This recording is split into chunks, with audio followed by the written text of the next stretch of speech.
Desai, શિવાંત hospital Vasda. આજે અમારો એક NICU નો પેશન્ટ ડિસ્ચાર્જ કરતા બહુ ખુશી થાય છે.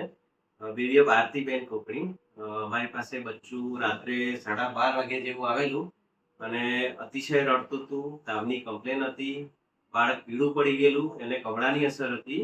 એટલે અમે એમને સમજાવીને પછી દાખલ કરવા માટેની એડવાઇસ આપી અને સાહેબને માતા છે એમણે કીધું કે આપણે દાખલ કરીએ. દાખલ કર્યા બાદ આજે ત્રીજો દિવસ છે અને બાળક સંપૂર્ણપણે સુરક્ષિત છે. કમળાની અસર ઓછી થઈ ગઈ છે. તાવ છેલ્લા 24 કલાકથી નથી આવ્યો અને માતાના દબાણ પર બાળકનું વજન વધી રહ્યું છે.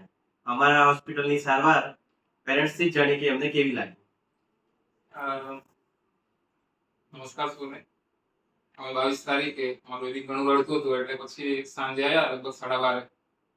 સાહેબે જોયું અને કહ્યું કે તકલીફ છે અને સાહેબનો એટલો સુંદર સ્વભાવ કે અમને આવતાની સાથે જ એડમિટ થવા માટે અમે તૈયાર થઈ ગયા અને આખી રાત સાહેબ અમારા માટે, અમારા બાળક માટે જાગ્યા અને ખૂબ સારી સેવા અમને કરી. અહીંયાનો સ્ટાફ ખૂબ પ્રેમાળ, ખૂબ સારી સેવા અને જે પણ બીમારી હતી એના વિશે અમને સમજાવ્યું, આપણે શું કે લઈ શકીએ એ બાબતની પણ સમજ આપી. માટે સાહેબનો ખૂબ ખૂબ આભાર માનું છું.